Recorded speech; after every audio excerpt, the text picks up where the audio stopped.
se concentrer sur le débat. Je vous le dis, je suis là pour choquer. Si tu me dis que Rudy Garcia, il a le niveau pour entraîner le Napoli, alors Balerdi, il a le niveau pour jouer au Real Madrid. Rodrigo, sa hype, elle a duré, 2 matchs la saison dernière. Mbappé, aujourd'hui, il est plus populaire que l'équipe de France et que Didier Deschamps. Mbappé, demain, il monte au créneau. Il dit Deschamps, c'est une pompe. Il faut un changement d'entraîneur. T'es sûr que 48 heures après Deschamps, il va sauter. Mais je sais pas con, Dédé. Que Laurenti pense que le mec, il dépense 1 euro, il meurt. Je suis allé me faire la compil que ça dit. La compil, elle a duré 2 minutes, il n'y avait pas grand chose. C'est souvent les 3 bonnes tacles, je suis revenu, je me suis dit, attends, il y a que ça dans la compil.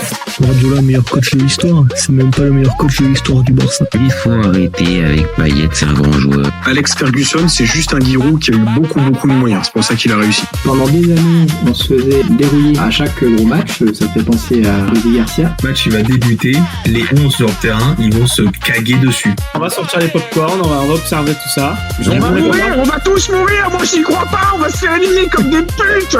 J'en suis sûr. J'ai déjà tout prévu. Le paquet de mouchoirs. Je veux pas avoir ça. Si t'enlèves le championnat anglais, allemand, espagnol, italien, portugais, lituanien, la Ligue 1, c'est le meilleur championnat européen. Mbappé, c'est un remplisseur de brouettes. Par contre, quand il faut aller trousser les grosses équipes, malheureusement, c'est lui qui se fait remplir.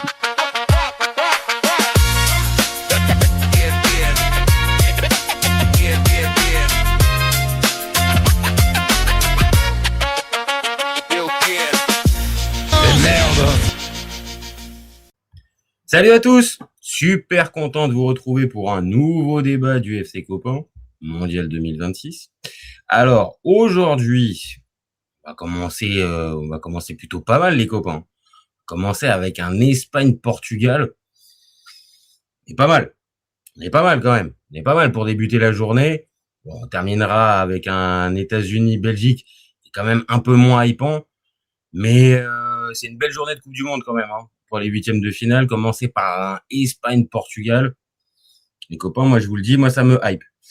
Bon, comme d'habitude, allez-y, vous commentez, vous likez, vous partagez. C'est toujours plus sympa si on fait le débat ensemble que si je le fais tout seul. Maintenant, si vous n'êtes pas là, c'est pas grave, je le ferai quand même. Donc allez-y, puis si vous découvrez la chaîne, allez-y, on a besoin de soutien. Donc envoyez de la force, abonnez-vous. Ça, c'est pas grand-chose pour vous et pour nous. Ça nous met au top. Bon les copains, qui on voit passer pour ce fameux match Espagne-Portugal? J'ai les compos, on a les compos qui sont tombés, donc je vous les partage tout de suite.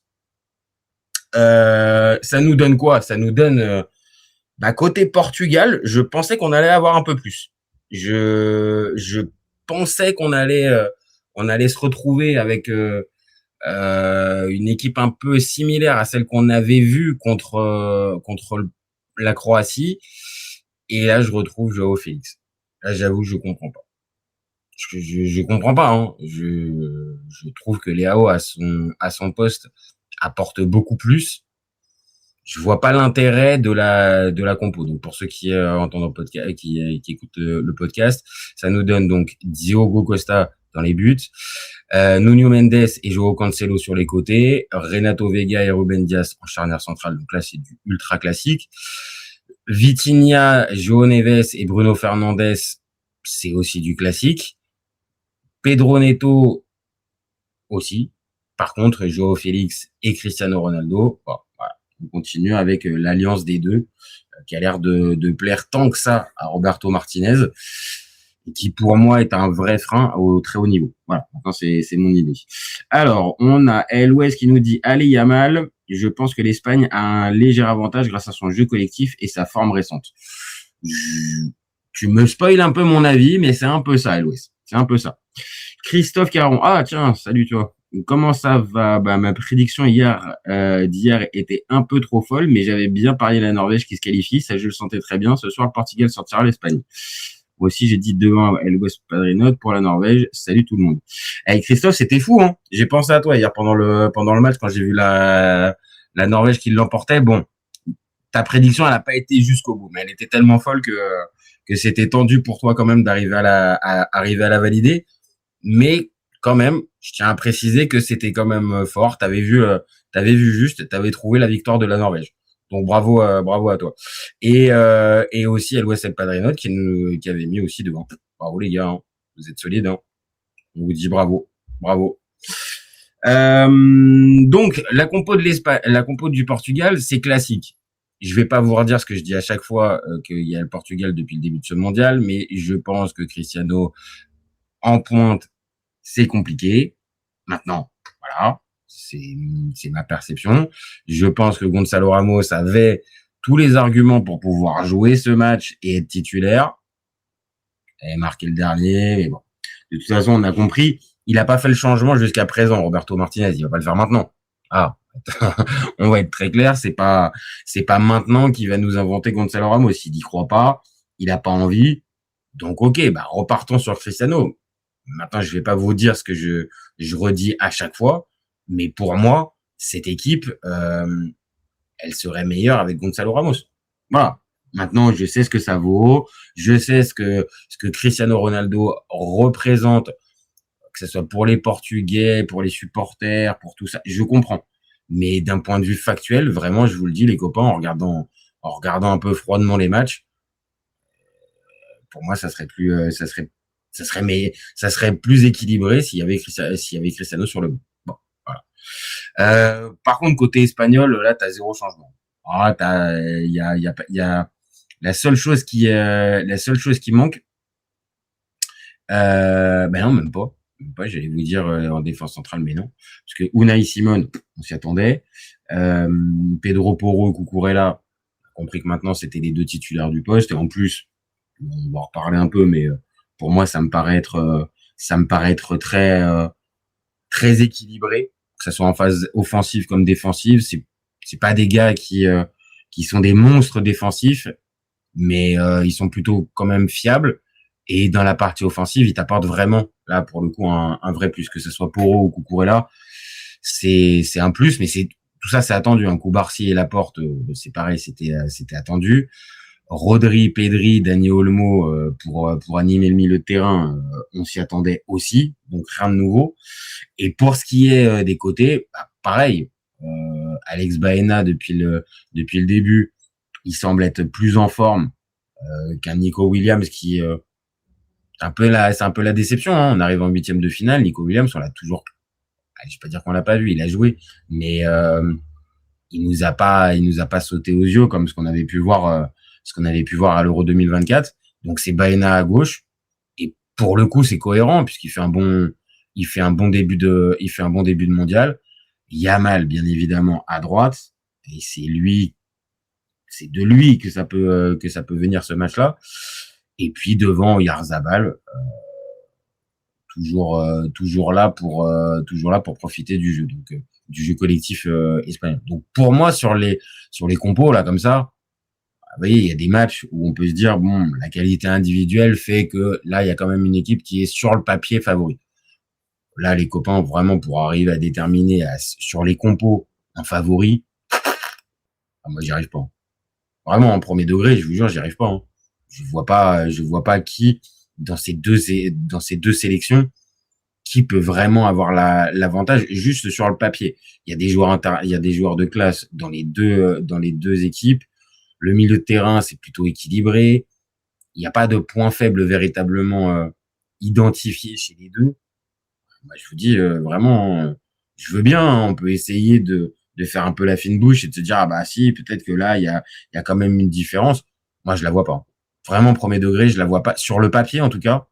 Je vois pas. Donc pour moi, c'est pas le papier qui peut nous aider un peu plus à nous positionner. Christophe qui nous dit le Portugal a un collectif incroyable, même si jusqu'à maintenant c'est pas si fou. C'est une nouvelle compétition et en ayant la peur de se faire sortir pour la dernière de Cristiano ou de Fernandes. Non. Alors autant pour Cristiano, je pense et j'espère même pour lui que c'est la dernière. Bruno Fernandes, non, quand même, je sais pas. Bruno, il peut encore faire encore au minimum une Coupe du Monde encore. Non, déconne pas. Bruno, c'est un peu dur ce que je vais dire, mais j'aimerais bien voir un jour Bruno Fernandes en dehors de Cristiano Ronaldo avec le maillot de l'équipe du Portugal. Mais bon, ça c'est juste moi qui me permet juste de faire une petite digression, mais oui, t'as raison sur un truc. Ils ont une pression folle. peut-être que la pression, elle est plus importante sur les épaules du Portugal que de l'Espagne. Ça, par contre, je veux bien aller dans ton sens, Christophe. C'est oui, il y a peut-être dans cette rencontre un enjeu plus fort pour le Portugal de par Cristiano. Et puis, on va pas se mentir, le Portugal, bien sûr que ça a remporté l'Euro 2016 et il y a, c'est pas qu'il y a rien à redire, mais c'est que voilà, ils l'ont gagné, ça a permis de faire descendre tout un tas de choses autour du Portugal qui passait souvent à côté des grosses occasions et qui loupait ses matchs. Là, depuis que Roberto Martinez, il est censé amener cette sélection plus haut que ce qu'on avait pu voir avec la fin de Fernando Santos. Donc on l'attend là en fait. On attend un petit peu Roberto Martinez. Et là, moi je vous le dis, pour moi ça fait partie des questions à se poser. Pour moi ce soir, c'est le moment ou jamais de prouver sa valeur pour lui. Parce que on le dit, même sur cette chaîne, il a eu la Belgique, il a eu une génération folle pour la Belgique. Et il n'a pas été en capacité, ne serait-ce que de faire une finale. Donc, Roberto, la fameuse hype, la fameuse cote, la fameuse aura que tu sembles avoir, bah là, c'est le moment ou jamais de le montrer. C'est le moment de montrer ce que tu vaux et si réellement tu es en capacité de faire passer un cap à cette équipe. Parce que, je vais pas être méchant, mais pour le Portugal, battre la Croatie, battre l'Ouzbékistan, je suis pas sûr qu'il y ait besoin véritablement de Roberto Martinez pour faire ça. Je suis pas sûr. Et quand vous regardez l'équipe, les copains, il n'y a pas de débat. L'équipe, elle est énorme. Le seul petit truc, moi je vous dis, je suis pas très très fan. Renato Vega à côté de Ruben Dias, je suis pas extrêmement convaincu. Je suis pas extrêmement convaincu par le bonhomme. Et il y a le dossier Cristiano, mais je vous l'ai dit, vous le savez aussi, il y a un Gonzalo Ramos qui peut être donc une vraie alternative. Donc pour moi, il a pas de raison. Il a pas de raison. Et puis, soyons clairs pour Roberto, mais il y a déjà l'échec de 2024. Parce que qu'on le dise, quoi qu'on en dise, se faire sortir en quart de finale de l'Euro au penalty, au tir au but, sans avoir montré mais vraiment quelque chose pendant 120 minutes, ça ressemble un peu à un flop. T'as toujours pas pris de décision forte vis-à-vis de Cristiano. Tu restes dans du conservatisme en imposant pas réellement un vrai choix et une vraie impulsion tactique. Là, je te le dis, mon copain. Là, Roberto, ce soir, t'as intérêt de faire le taf. Parce que là, ce soir, si tu fais pas le taf, bah moi, en tout cas, en tant que supporter, si je suis supporter à ce moment-là de l'équipe du Portugal, écoute, t'es bien gentil, Roberto. On va s'arrêter là. On va s'arrêter là. C'est bien. On a testé, on a voulu essayer, mais ça fonctionne pas. Parce que là, 2 compétitions, si là ça s'arrête ce soir pour le Portugal, c'est 8e de finale. 8e de finale. Donc on pourra même pas se cacher derrière. Oui, on a fini parmi les 8 meilleurs. Là, tu es fini parmi les 16 meilleurs. Là, mon copain, tu peux pas. Je vous répète, la sélection du Portugal, il y a du talent de dingue à tous les postes. Donc, on peut pas me sortir là que Roberto, si ça s'arrête en 8e, bon, bah c'est pas grave, ça sera la prochaine. Ouais, bah alors dans ce cas-là, les copains, vous manquez d'ambition. C'est pas similaire avec Nagelsmann, mais il y a un peu un truc similaire. Il y a un peu un truc qui me fait penser à ça. C'est-à-dire que là, en fait, on te donne des clés. Bien sûr, tout n'est pas parfait. Sinon, tout le monde pourrait entraîner. Mais donc, évidemment, il y a des difficultés. Et là, pour lui, la vraie difficulté, c'est Cristiano. C'est gérer Cristiano.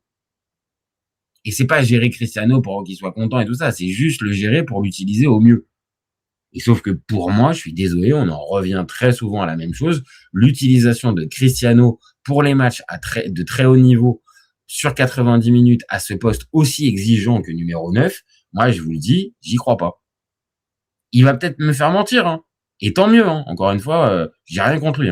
Donc, s'il vient planter, tant mieux, mon copain. Vas-y, on plante un doublé, un triplé, donc moi, je m'en fous à ce niveau-là. Je vois juste les matchs et dans ce que je vois des matchs, je suis désolé les copains, j'arrive pas à m'ambiancer en fait. J'arrive pas à m'ambiancer et me dire ce soir, ouais, Cristiano, il va prendre le dessus sur l'équipe espagnole. Parce que là, on parle beaucoup de Cristiano, mais il y a un adversaire en face. Hein. Et l'adversaire en face, je vous le dis, je vais vous montrer les stats avant la rencontre de ce soir. Bien sûr, comme d'habitude, c'est à nuancer parce que les deux équipes n'ont pas rencontré les mêmes formations. Il y a un nivellement des valeurs à tout ça. Bien sûr. N'empêche que sur les stats, je vous le dis, l'Espagne, elle est au-dessus. Je vous le dis. LOS El Padrino qui nous dit « Oui, c'est le match le plus intéressant. Difficile à dire qui va gagner. Très serré. Les deux ont montré leur présence. C'est deux styles de jeu différents. Si tu leur donnes 2 rounds, ils sortiraient peut-être à égalité. » Bah, sur un match aller-retour, ouais. Hein. Ça pourrait être pas mal. Maintenant, on préfère tous cette... Enfin, moi, en tout cas, je préfère cette version du match 90 ou 120 minutes, voire tir au but pour arriver à se départager. Mais sur un match aller-retour, ça pourrait être pas mal aussi. Hein. Ça pourrait. Maintenant, ce soir, oui, je suis totalement d'accord avec toi. C'est le match le plus indécis des 8e de finale. C'est le match le plus indécis. Faut pas se mentir. Je vous remontre les 8e le programme des 8e qu'on a vu. Bien sûr que hier, le Brésil-Norvège, il était indécis. Bien sûr que le Angleterre-Mexique, il était indécis hier. Aujourd'hui, le États-Unis-Belgique, le Colombie-Suisse, voilà. Mais par contre, je vous le dis, l'Espagne-Portugal, il y a l'indécision qui reste, mais il y a le niveau des équipes. Et là, force est de constater que là, c'est un cran supérieur. C'est un cran supérieur à ce qu'on a eu. Donc, oui, c'est le plus intéressant en soi.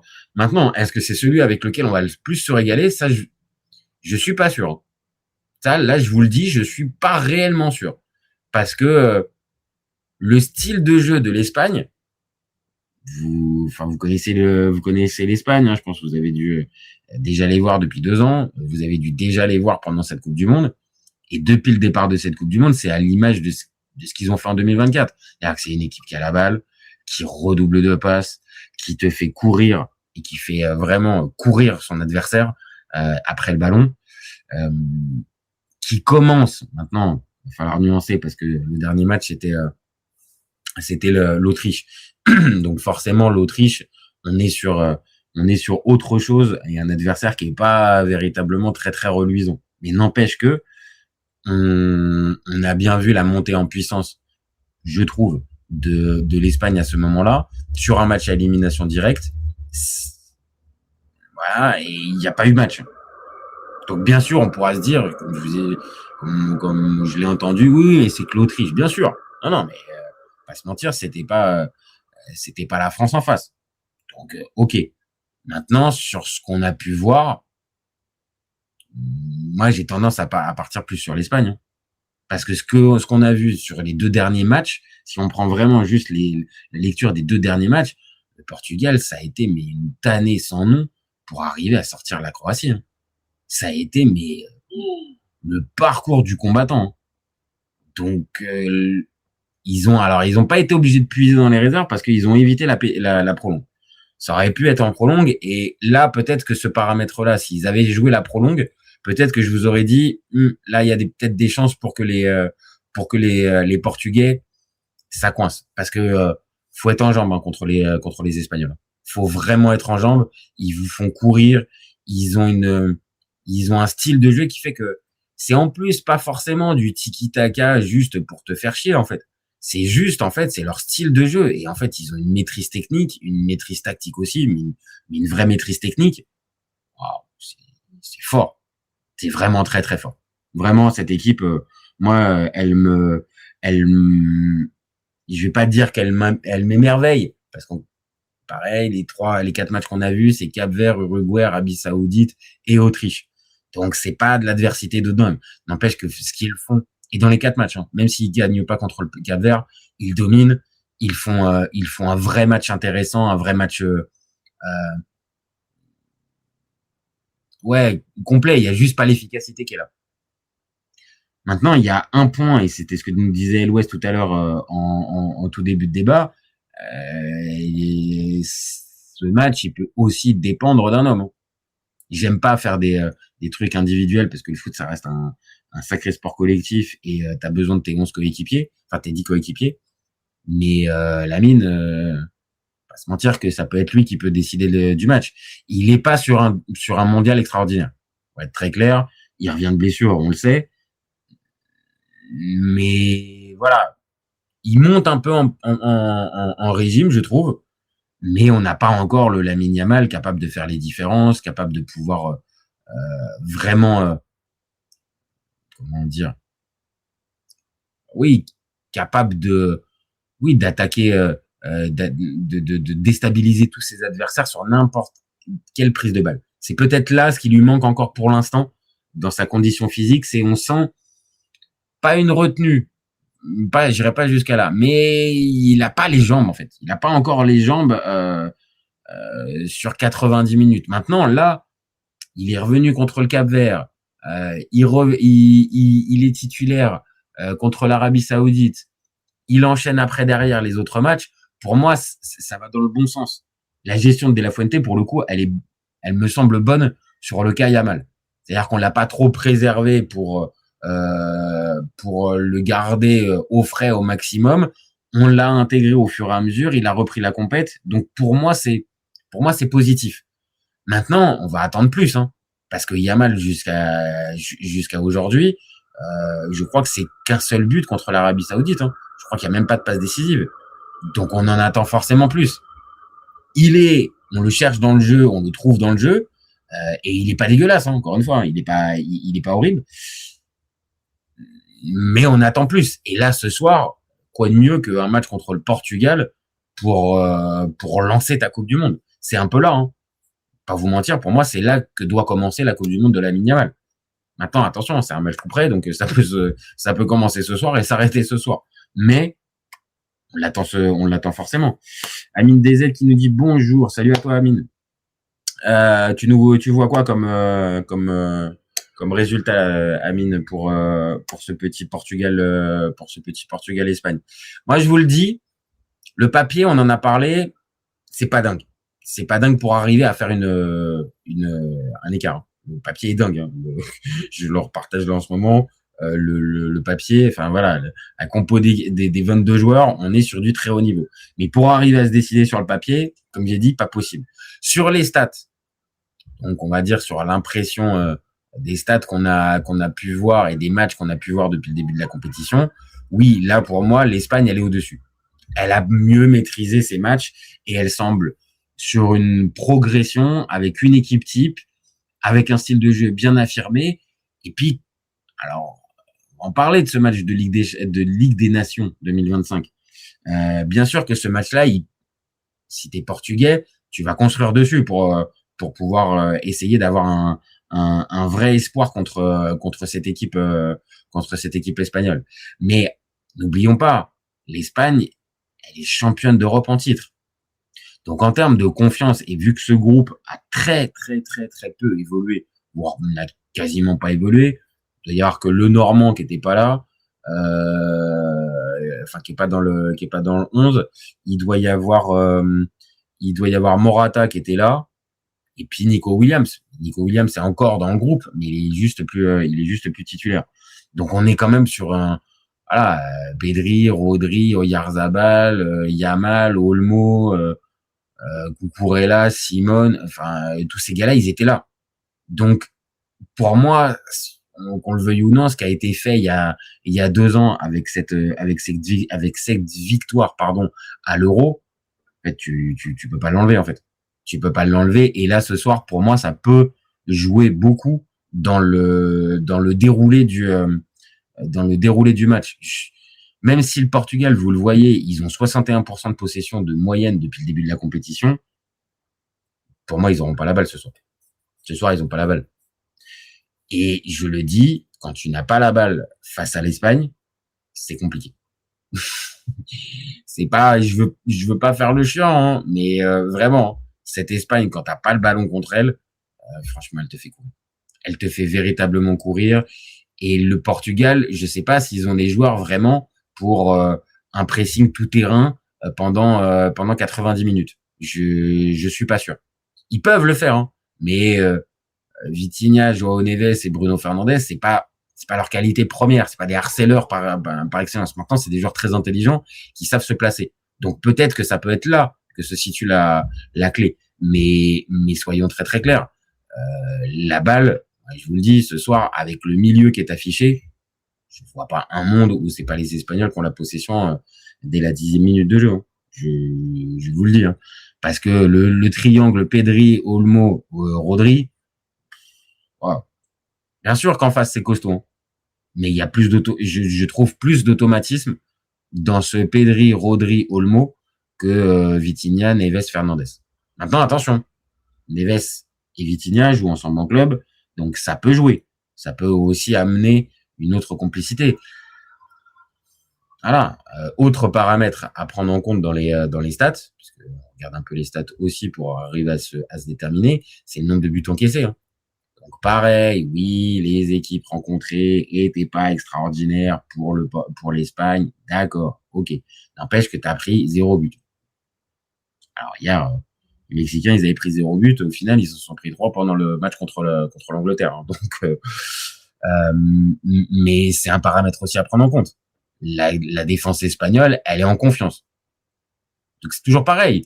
Est-ce que cette confiance, ça les mène vers encore plus d'excellence et à être, on va dire, tellement sur d'eux que ça les amène à véritablement réussir encore plus leur match, ou est-ce que ça peut les griser un petit peu et leur faire dire c'est bon, en fait, on est lancé sur un truc de dingue, ça va venir tout seul. Pas vous mentir, rien qu'en le disant, j'y crois pas. Je pense pas que De La Fuente il est encouragé ça. Et j'ai la sensation que De La Fuente tient son groupe. C'est un autre point sur lequel je miserai plus sur l'Espagne au fur et à mesure du débat, c'est que je sens pas la même adhésion autour de Martinez. Donc maintenant, on l'a dit, hein, Martinez, c'est son moment.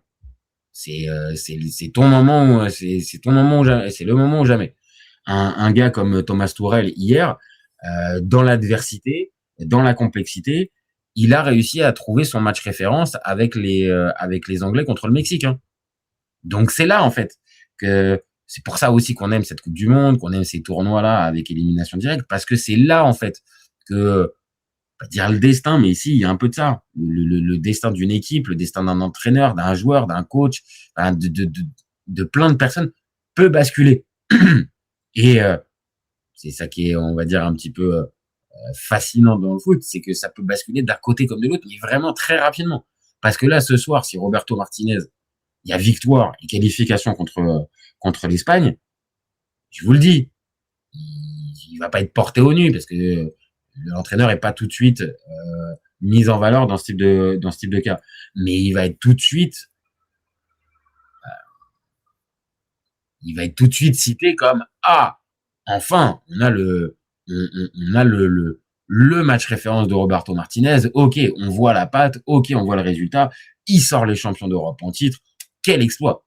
Et ça c'est dans 3 heures. Ça peut être là-dedans, et donc tout le scepticisme qu'il y avait autour de lui, fini. Je dis pas qu'il y en aura pas encore certains qui seront un petit peu chauds sur lui, mais dans la globalité, ça sera enlevé. Alors qu'à l'inverse, si ça passe pas ce soir, Roberto, je vous le dis, il y a un côté un peu fraude qui va descendre. Va falloir être costaud, mon copain. Va falloir être costaud pour ne pas,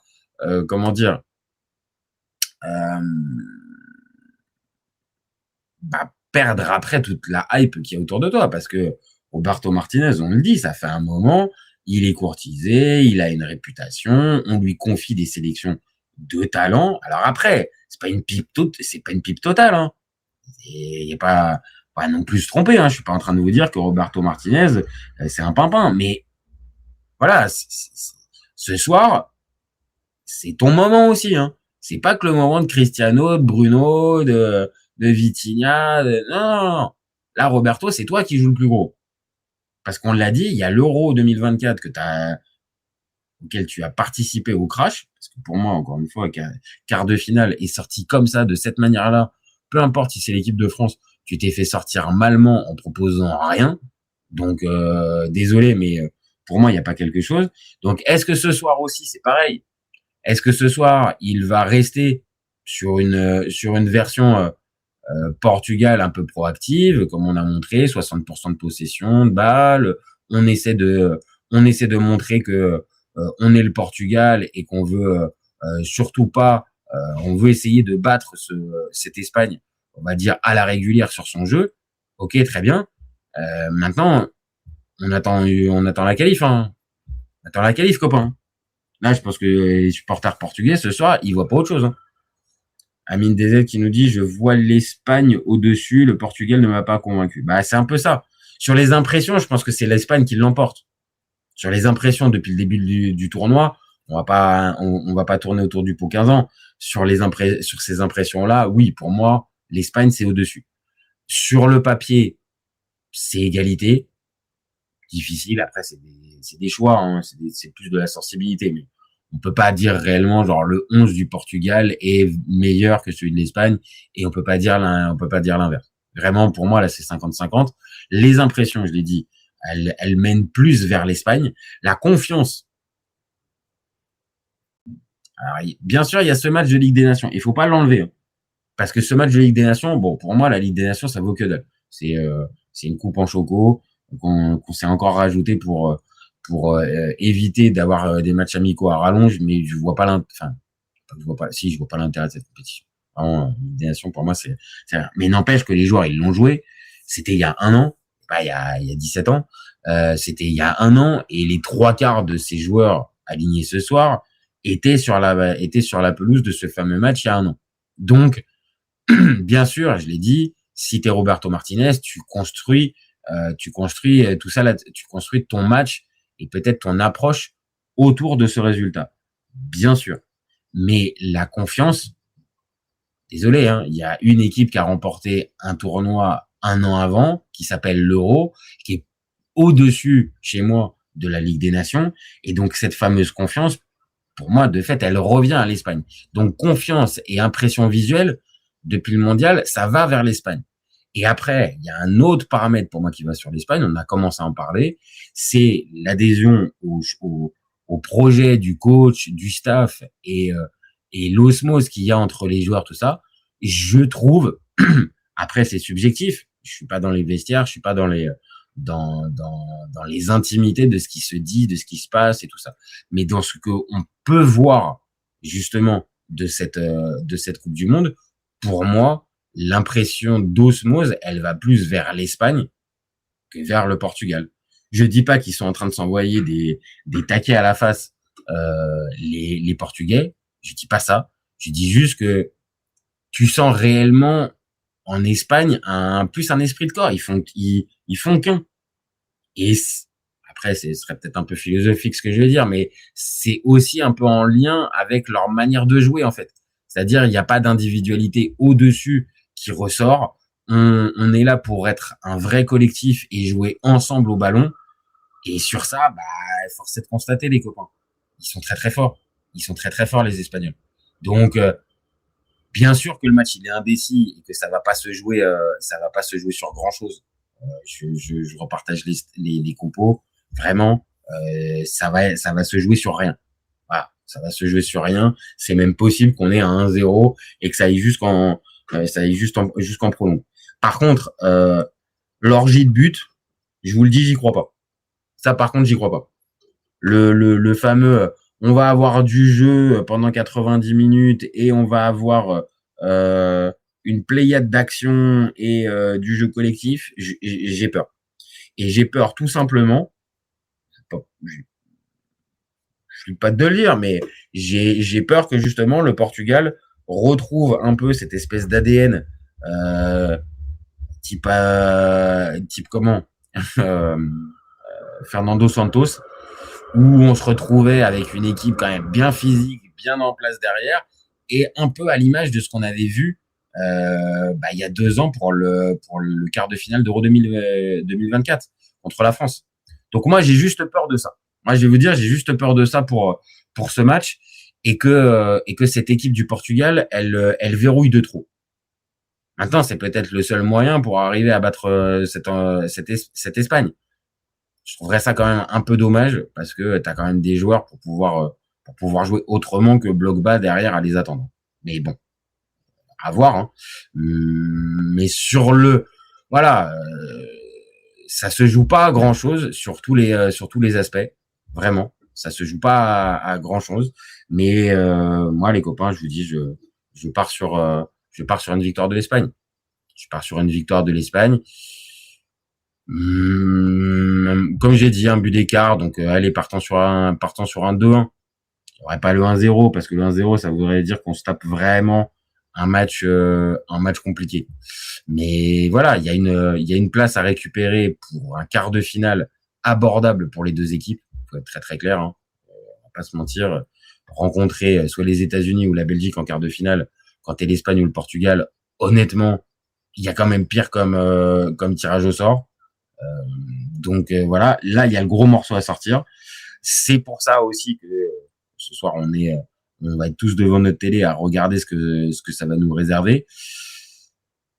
Voilà, moi un but d'écart, je reste sur un but d'écart entre les deux équipes, 1-2-1 pour l'Espagne et je reste sur un 90 minutes. Voilà, je pars pas sur autre chose. Maintenant, on verra bien ce que ça nous donnera. Amine DZ qui nous dit, d'après mes sources, il y aurait embrouille de vestiaire pour une histoire de pastel. C'est un salopard. Écoute, je sais pas si c'est ça, mais si c'est le cas, ça serait dommage, quoi. Ça serait dommage parce que les copains, il faudrait quand même aller vers un objectif commun. Et bon, je comprends, les pastels, c'est pas rien quand même, c'est un petit plaisir, mais quand même, une Coupe du Monde à aller chercher. C'est quand même plus important que les pastels. Amine DZ 1-0 Espagne pour espérer le plus 50 sur MPP. Ah, on sent que là on arrive sur la fin, faut essayer d'aller faire des différences. Hein. On va chercher les résultats, hein, chez Amine DZ. LOS qui nous dit l'Espagne a tout seulement montré plus, elle mérite un peu plus, c'est tout. Oui, elle mérite un peu plus, elle est pas bien payée en plus. C'est vrai que l'Espagne n'est pas bien payée depuis le début de la compète. Le match contre le Cap-Vert, ça a pu être. Mais attention, contre l'Autriche, ça commence à revenir.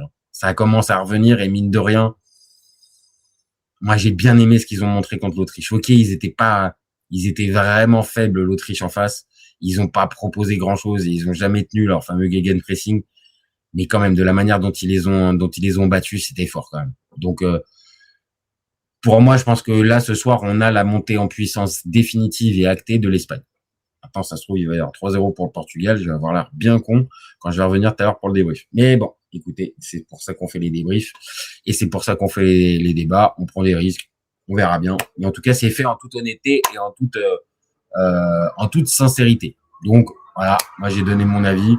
2-1 pour l'Espagne, 90 minutes. Et l'Espagne qui se retrouve donc en quart de finale et fin du parcours pour Cristiano Ronaldo et les copains. Pour vous dire que si c'est le cas, ça va gueuler.